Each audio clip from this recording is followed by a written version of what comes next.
pour ce que l'Esprit veut nous donner ce matin. Je vais vous inviter à tourner dans 1er Roi, chapitre 18. On va lire à partir du verset 30. 1er Roi, chapitre 18. On va lire à partir du verset 30.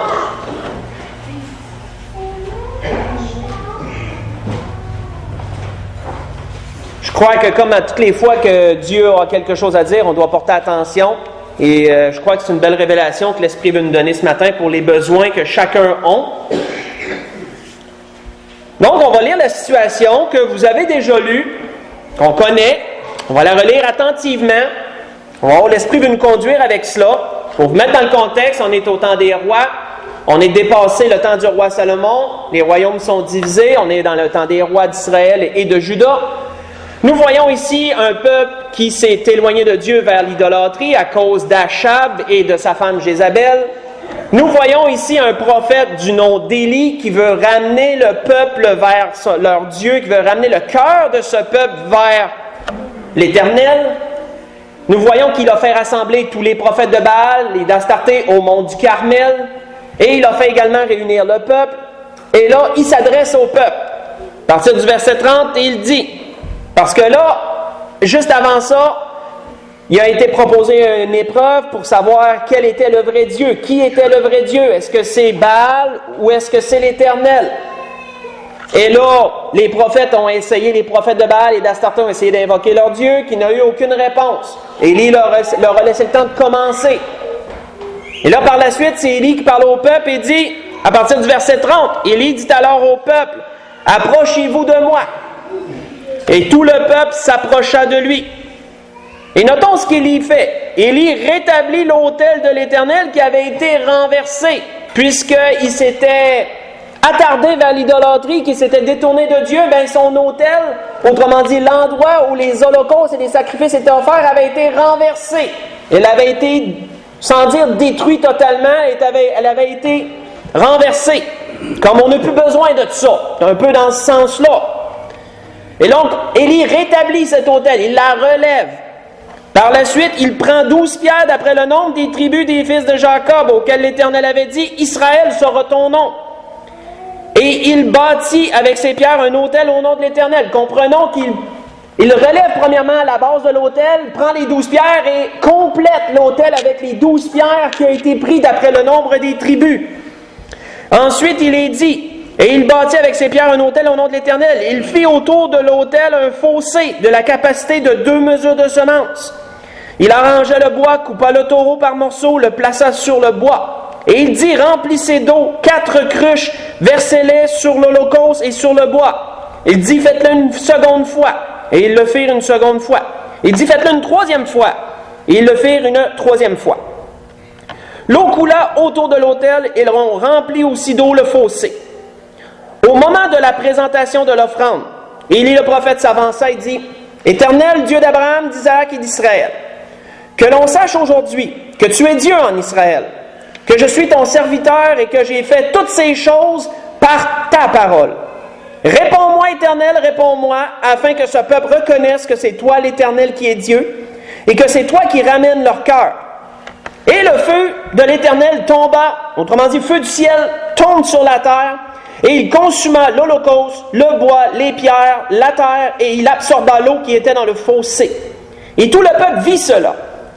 Et ils tombèrent sur leur visage et dirent, c'est l'Éternel qui est Dieu, c'est l'Éternel qui est Dieu. On arrête là.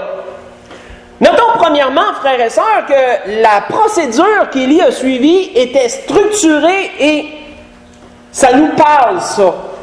C'était méthodique, c'était pas fait n'importe comment, aléatoire, pêle-mêle, c'était fait vraiment d'une façon très méthodique et ça révèle beaucoup de choses. On commence par ça. On voit premièrement l'autel qui est relevé, qui avait été renversé, qu'autrement dit qui avait été délaissé, qui avait été dédaigné, même on pourrait dire, et là elle est relevée. On voit par la suite qu'Élie fait une chose symbolique, il prend 12 pierres d'après le nombre des tribus et il complète l'autel avec ces 12 pierres, démontrant qu'Israël est toujours dans le cœur et la pensée de Dieu. C'est pourquoi il les met sur l'autel. Mais il les met sur l'autel aussi parce qu'il rappelle qu'Israël appartient à Dieu. Et c'est pourquoi il met cela sur l'autel pour démontrer comme les holocaustes, que ça l'appartient à Dieu. Israël appartient toujours à Dieu, quoique son cœur se détourne, il appartient à Dieu. Ensuite, il prend l'holocauste comme de raison, et il le coupe par morceaux, l'établit sur l'autel, et là, il creuse un fossé, et il le remplit d'eau. Ce fossé aussi, frères et sœurs, est symbolique de ce que l'Esprit m'a montré. Démontre un peu la séparation, l'obstacle qu'il y avait entre le peuple et Dieu. Et notez comment Dieu a enlevé l'obstacle, il a asséché l'eau qui était dans le fossé. Pensez à lorsque le peuple était dans l'esclavage de l'Égypte. C'était une mer rouge qui les séparait de la terre promise, qui les séparait de la délivrance. Qu'est-ce que Dieu a fait? Il a asséché une portion de la mer rouge pour que le peuple puisse passer à sec. Il a enlevé l'obstacle. Notez que lorsque le peuple a été aux abords de la terre promise et que sous Josué, ils ont traversé le Jourdain, qu'est-ce que Dieu a fait? Il a asséché une portion du Jourdain pour que le peuple puisse traverser dans la terre promise. Ce fossé, c'est l'image de cela, que Dieu enlève l'obstacle entre le peuple et lui. Il assèche les eaux. C'est très symbolique, ça parle beaucoup, ça. C'était pas simplement pour dire, regardez bien comment que le feu va être fort puis qu'il va vraiment réussir à tout enlever. Ça allait plus loin que ça. On pourrait penser à la base que c'était juste pour ça. On voit par la suite que là, Élie invoque Dieu. Et sa prière est dirigée dans un sens, Dieu, manifeste-toi pour ta gloire. Ta gloire doit éclater. Et la réponse que Dieu a donnée, frères et sœurs, c'est sur ça que l'Esprit veut nous attirer ce matin. Le feu du ciel. Dieu a fait descendre le feu du ciel et il a consumé tout. Ce fut la manifestation de Dieu, ce fut sa réponse. Est-ce que c'était la première fois que Dieu parlait de cette façon-là? Non. Dieu a parlé à 2 reprises de la même façon avant qu'Élie fasse cela. Et nous allons vraiment analyser encore les 2 autres situations où Dieu a fait la même chose et on va faire un tout avec ça. Il y a quelque chose à comprendre pour nous ce matin là-dedans. Donc pour la suite, tournons dans 1 Chronique chapitre 21.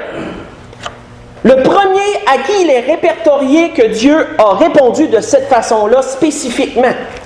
Dans 1 Chronique 21.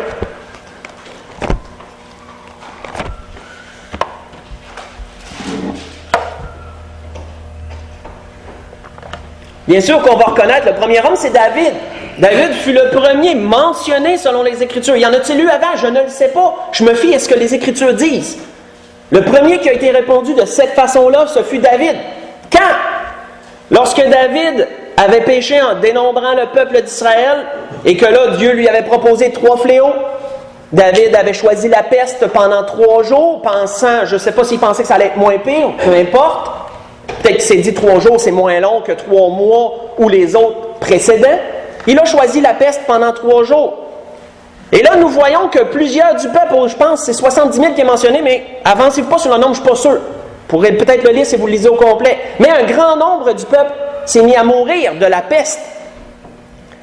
Et là, nous voyons, à partir du verset 18, l'ange de l'Éternel dit à Gad, qui était le prophète qui était auprès de David, de parler à David afin qu'il monte élever un autel à l'Éternel dans l'air d'Ornan le Jébusien, qui à ce temps-là se trouvait sur la montagne de Sion. Le temple n'était pas là, souvenez-vous. C'est une forêt qu'on pourrait dire. C'est pas défriché encore, c'est pas préparé pour rien. Il y a un homme qui s'appelle Ornan là-bas, je pense que son nom c'était Ornan, c'est un Jébusien, il habitait sur le sommet là. Et Dieu dit par l'ange, va en haut, élève-moi une montagne, élève-moi un autel à cet endroit-là. David monta selon la parole que Gad avait prononcée au nom de l'Éternel. Ornan se retourna et vit l'ange et ses 4 fils. Ses 4 fils se cachèrent avec lui. Il foula alors du froment. Lorsque David arriva auprès d'Ornan, Ornan regarda et il aperçut David. Puis il sortit de l'air et se prosterna devant David, le visage contre terre. David dit à Ornan, cède-moi l'emplacement de l'air pour que j'y établisse un autel à l'Éternel. Cède-le-moi contre sa valeur en argent, afin que la plaie se retire de dessus le peuple. Ornan répondit à David, prends-le, et que mon Seigneur le roi fasse ce qu'il lui semblera bon. Vois, je donne les bœufs pour l'holocauste, les chars pour le bois, le froment pour l'offrande, je donne aussi tout cela.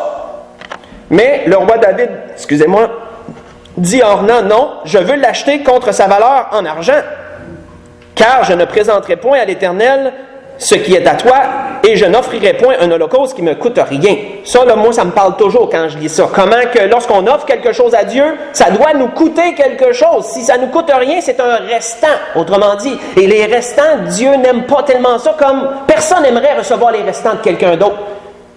Quand on reçoit quelque chose, on aimerait ça que ça vienne vraiment de la personne, qu'autrement dit, ça lui ait enlevé quelque chose. C'est normal, ça démontre de l'attachement, ça démontre de l'appartenance, ça démontre bien des choses. Et David prend cela à cœur. David donna à Ornan 600 cycles d'or pour l'emplacement. David bâtit là un autel à l'Éternel, il offrit des holocaustes, des sacrifices d'action de grâce, il invoqua l'Éternel, et l'Éternel lui répondit par le feu qui descendit du ciel. Notez la même réponse qu'avec Élie plus tard. L'Éternel répond par le feu qui descend du ciel sur l'autel de l'Holocauste. Et là, on connaît la suite.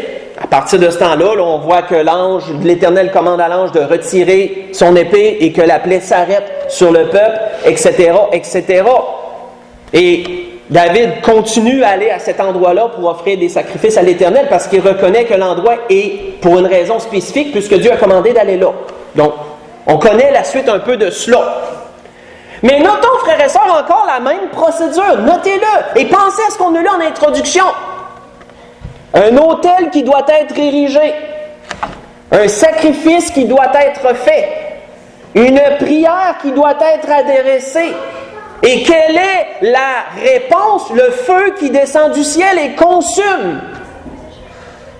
Et le feu descend du ciel sur le cœur, sur l'autel. Le feu descend sur l'autel et consume l'Holocauste. Encore, Dieu répond par le feu du ciel. Notons une dernière situation où cela s'est arrivé. Tournons dans 2 Chroniques, chapitre 6. On va faire un tour avec cela.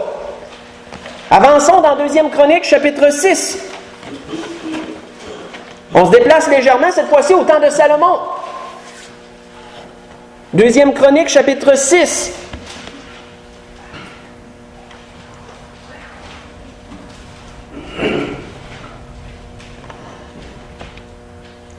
Nous voyons qu'il avait été commandé que Salomon bâtisse le temple à l'Éternel. David ne pouvant pas le bâtir parce que Dieu ne le voulait pas.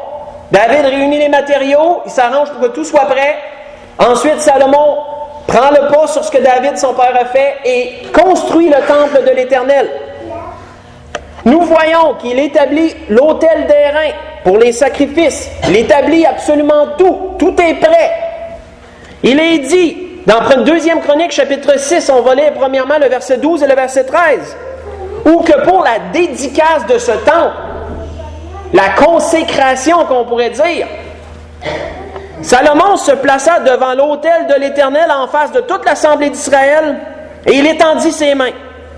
Car Salomon avait fait une tribune d'airain, il l'avait mise au milieu du parvis. Elle était longue de 5 coudées et large de 5 coudées et une hauteur de 3 coudées. Il s'y plaça, se mit à genoux en face de toute l'assemblée. Il s'humilie pour démontrer qu'il n'est pas plus grand qu'un autre. S'humilie devant toute l'assemblée, il se met à genoux devant Dieu, devant toute l'assemblée d'Israël et étendit ses mains vers le ciel. Et là, on ne lira pas la suite, mais on voit qu'il fait une longue prière à Dieu. Il implore Dieu de toujours répondre, de toujours considérer cet endroit comme un endroit sacré, comme un endroit qui est différent des autres, un endroit spécial. Et que lorsque le peuple viendrait le supplier à cet endroit-là, qu'il réponde à toutes les fois, qu'il soit miséricordieux lorsque cet endroit-là est en cause, peu importe les raisons, etc., etc.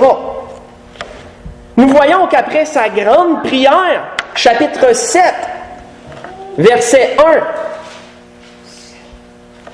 lorsque Salomon eut achevé de prier, le feu descendit du ciel, consuma l'Holocauste et les sacrifices, et la gloire de l'Éternel remplit la maison.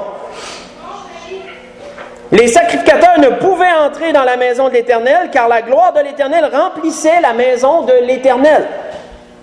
Tous les enfants d'Israël virent descendre le feu et la gloire de l'Éternel sur la maison.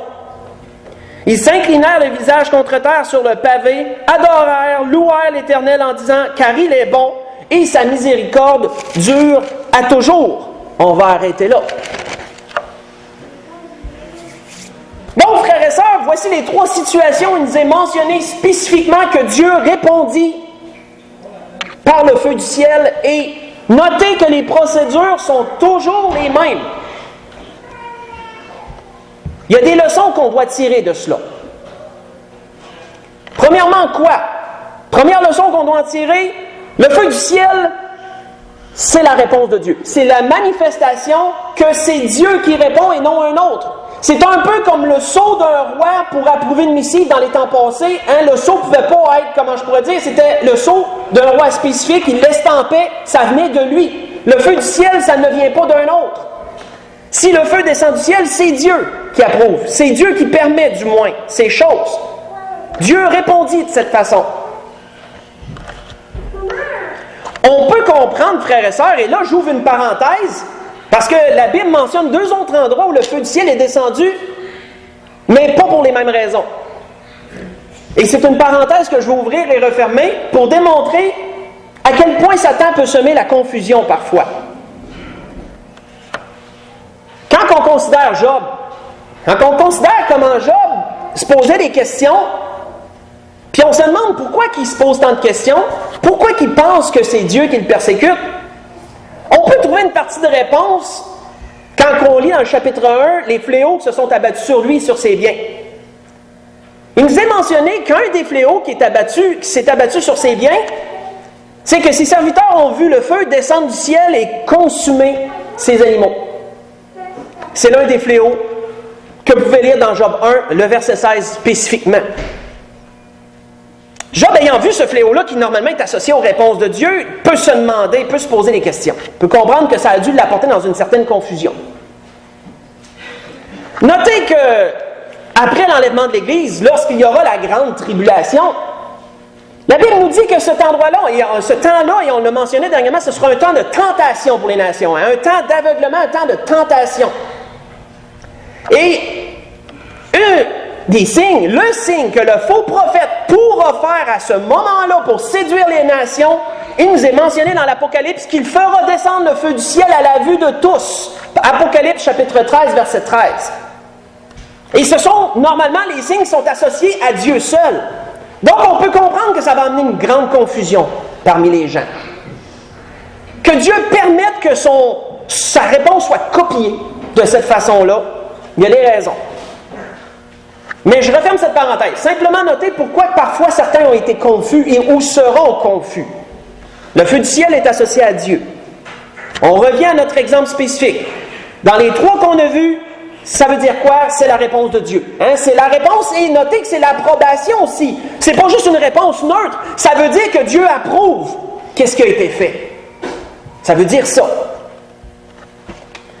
On voit par la suite que ça a pris quoi pour que Dieu approuve? Ça a pris quoi pour que Dieu réponde? Ça a pris un autel.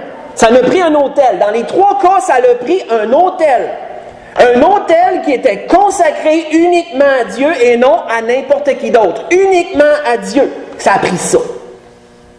Ça a pris également des sacrifices. Des sacrifices purs, des sacrifices que Dieu approuvait, qui étaient offerts sur cet autel. Ça a pris ça aussi. On voit qu'il nous est dit que depuis les temps les plus anciens, ces choses ont été observées de cette façon-là pour que Dieu approuve. On voit qu'il est dit, lorsque Noé est sorti de l'arche après le déluge, Noé bâtit un autel à l'Éternel, il prit toutes les bêtes pures, de tous les animaux purs, et notez le mot pur qui revient à toutes les fois, et il offrit des holocaustes sur l'autel. Et l'Éternel sentit une odeur agréable. Et l'Éternel dit en son cœur, je ne maudirai plus la terre à cause de l'homme, parce que les pensées de leur cœur, des cœurs de l'homme sont mauvais dès sa jeunesse. Et je ne frapperai plus tout ce qui est vivant comme je l'ai fait. Et c'est là que Dieu a placé l'arche dans le ciel, qu'on pourrait dire l'arc-en-ciel, qui a placé l'arc-en-ciel dans le ciel pour démontrer son alliance envers l'homme, qu'il ne ferait plus venir le déluge sur la terre pour le détruire. Mais notez que depuis les temps les plus anciens, Ça a toujours pris un autel et des sacrifices offerts à l'Éternel pour que Dieu approuve ces choses. Ce que je vous ai lu, c'est dans la Genèse chapitre 8. J'ai lu le verset 20 et le verset 21. Qu'est-ce que ça a pris d'autre depuis les temps les plus anciens pour avoir une réponse de Dieu? Ça a pris, bien sûr, la prière. La prière sincère, la prière fervente, la prière d'invocation, qui veut dire appeler à l'aide. Là où on reconnaît que Dieu seul peut intervenir dans notre situation, Dieu seul peut nous aider. On voit un homme, entre autres, je vais juste simplement vous lire une courte prière qu'il a faite. C'est un homme qu'on n'entend jamais parler dans les Écritures. C'est un des descendants de Juda, s'appelle Jaébé. Et nous voyons que Jaébé, à un moment donné, a eu besoin de Dieu. Il dit, Jaébé invoqua le Dieu d'Israël en disant, « Si tu me bénis, et si tu es dans mes limites, si ta main est avec moi, et si tu me préserves du malheur, de sorte que je ne sois pas dans la souffrance. » Parce que la souffrance faisait peur à cet homme. Parce que Jaébé veut dire souffrance. Sa mère, elle l'a appelé comme ça parce qu'elle a souffert beaucoup quand elle l'a mis au monde. Elle l'a appelé souffrance. Imaginez avoir un nom comme ça. Et donc, on peut comprendre, ça l'a toujours suivi, on dirait, puis il avait peur de souffrir, puis il a demandé à Dieu, s'il vous plaît, préserve-moi de la souffrance. Ça venait le chercher. Et qu'est-ce qu'il est dit? Et Dieu accorda ce qu'il avait demandé. C'est mentionné comme ça. Vous voyez ça dans 1er Chronique, chapitre 4, le verset 10. Courte prière de cet homme, Jaébé. Lorsque toutes ces choses ont été en place, l'autel, le sacrifice, la prière d'invocation, Dieu répond par le feu du ciel, à toutes les fois. Spirituellement, frères et sœurs, saviez-vous que c'est la même chose? Spirituellement, c'est la même chose pour chacun d'entre nous. Voulons-nous que le feu du ciel descende? Voulons-nous que Dieu réponde? Voulons-nous la manifestation de l'approbation de Dieu dans nos vies? Quoique Dieu serait capable de physiquement faire descendre le feu du ciel, je le crois, spirituellement parlant, nous parlons ici de voir une manifestation d'approbation de Dieu, sans dire un feu physique, de voir que c'est Dieu qui nous répond dans quelque chose, que c'est Dieu qui nous approuve. Voulons-nous voir cela? Avons-nous besoin de cela? Considérons donc les étapes qui ont été faites avant que ça arrive. Tournons dans Proverbes chapitre 4, continuons. Dans les Proverbes chapitre 4, on va parler de chacune de ces étapes, l'autel. L'autel. Nous aussi, on a un autel à ériger, hein? Nous aussi, on a un autel à ériger, spirituellement parlant. Salomon parle de la valeur de cet autel, de son importance.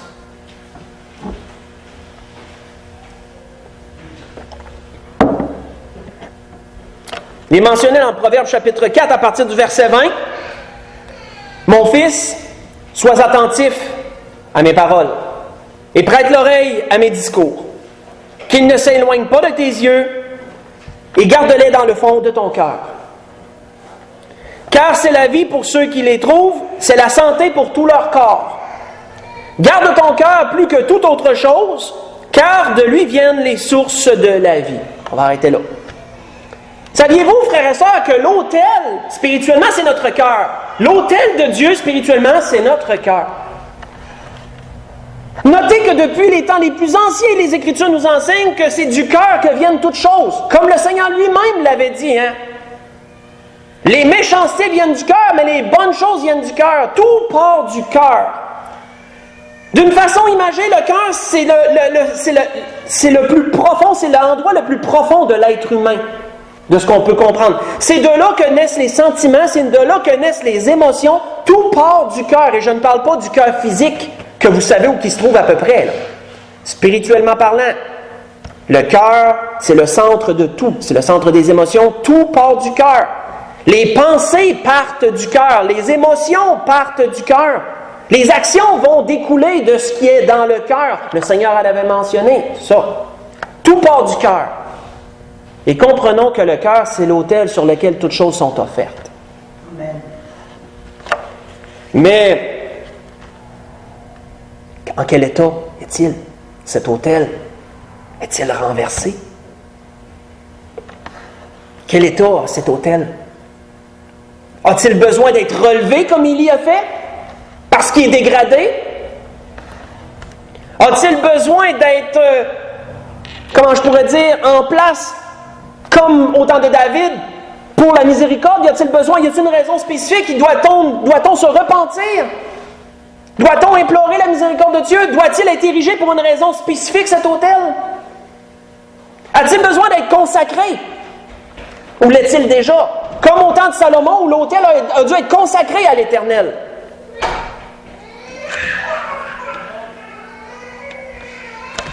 Notons que dans tous les cas, frères et sœurs, dans les 3 situations qu'on a lues, chacun avait sa raison. Mais qu'en est-il de notre autel? À quel état est-il? C'est la première question qu'on doit se poser. Hein. Si on veut voir le feu du ciel, on doit suivre les étapes. Continuons, tournons dans Romains chapitre 12. Parler du sacrifice qui doit être offert sur cet autel. Parce qu'il doit y avoir un sacrifice, bien sûr. Dans Romains chapitre 12.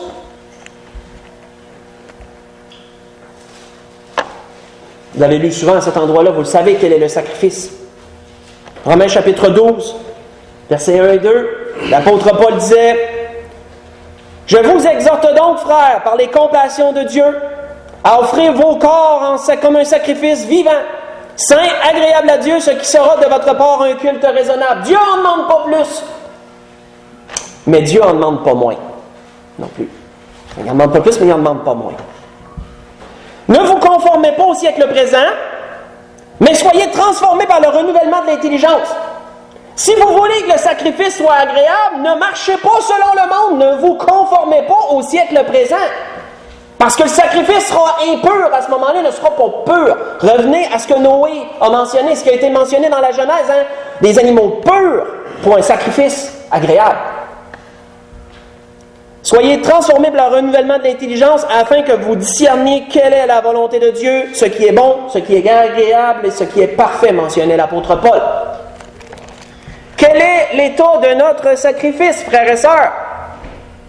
Et je ne parle pas si on est plus gros ou plus petit, je ne parle pas de notre condition physique, si on est en forme ou si on est moins en forme.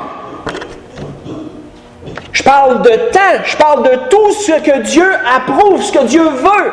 Comme David a dit, je n'offrirai pas un sacrifice qui ne me coûte rien. Hein? Quel est l'état du sacrifice qu'on offre à Dieu? Offrons-nous nos moyens à Dieu? Offrons-nous notre temps à Dieu? Ou sinon, si on lui donne les restants de ce qu'on a, les restants de temps, les restants de moyens, les restants de pensée, etc. Parce que si le sacrifice n'est pas agréable, et que vous voulez voir le feu du ciel, bien, il va falloir que les choses changent. Ça, c'est sûr. On voit que, sans y tourner, Dieu avait relevé ça dans un certain temps par son prophète, où il avait dit: « Mais vous le profanez en disant la table de l'Éternel est souillée, et ce qu'elle rapporte est un aliment méprisable. Vous dites qu'elle fatigue, et vous le dédaignez, dit l'Éternel des armées. Et cependant, vous amenez ce qui est dérobé. Vous amenez ce qui est volé, autrement dit. Vous amenez ce qui est boiteux, vous amenez ce qui est infirme. Et ce sont là les offrandes que vous faites, et vous pensez que je vais approuver, dit Dieu. Puis-je les agréer de vos mains, dit l'Éternel. » Vous voyez ça dans Malachie, chapitre 1, j'ai lu le verset 12 et le verset 13. Quel est le sacrifice que nous offrons sur l'autel de notre cœur? L'autel est-il en bon état? Le sacrifice est-il pur? Est-il agréable à Dieu?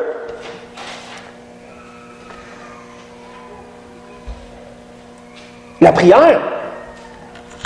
Nous savons que la prière est référée depuis longtemps, mais même dans l'Apocalypse, comme un parfum de bonne odeur à Dieu, comme l'encens qui est offert encore sur l'autel. Quel est le type de parfum qu'on offre sur l'autel? Quelles sont nos prières? Quelle est la qualité des prières qu'on offre à Dieu?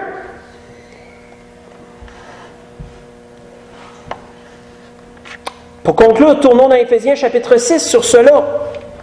Dans Éphésiens chapitre 6,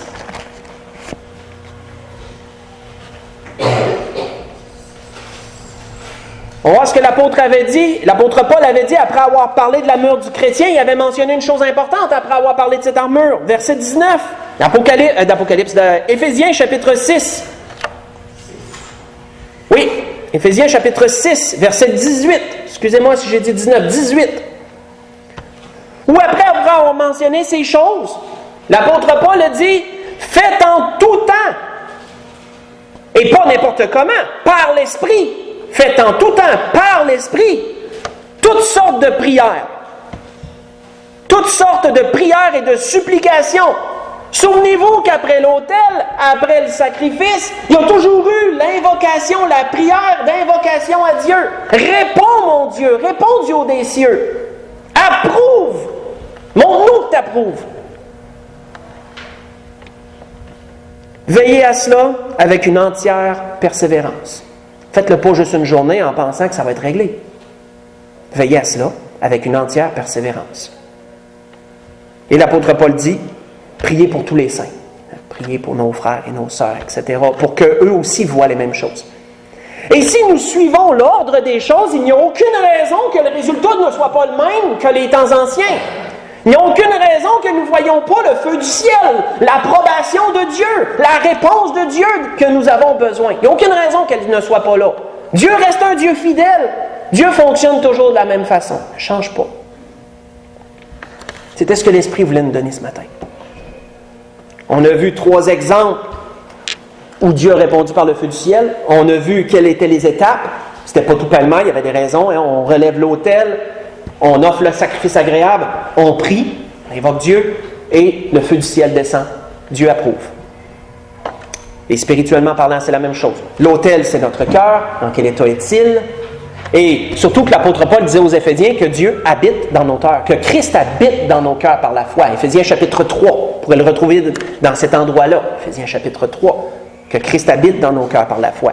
Et que l'apôtre Paul dit aux Corinthiens, vous êtes le temple de Dieu, et ne savez-vous pas que l'Esprit de Dieu habite en vous? Si, dans le temple de Dieu, la place la plus importante, entre autres dans le lieu très saint, il y avait également dans le lieu saint l'autel, juste à l'entrée du lieu très saint. Bien, le cœur, c'est l'autel, c'est l'endroit le plus profond de notre être. Et dans quel état est-il? Le sacrifice, nos corps, notre vie, en général, est-elle agréable à Dieu? Le sacrifice est-il agréable qu'on offre sur cet autel? Et si oui, la prière, quel est le type de prière que nous offrons? Le parfum est-il d'une agréable odeur? Et si toutes ces choses sont en place, le feu du ciel descend. Dieu approuve et répond. C'est la grâce que je vous souhaite à tous. Dans toutes ces choses, on peut se lever pour le dernier cantique.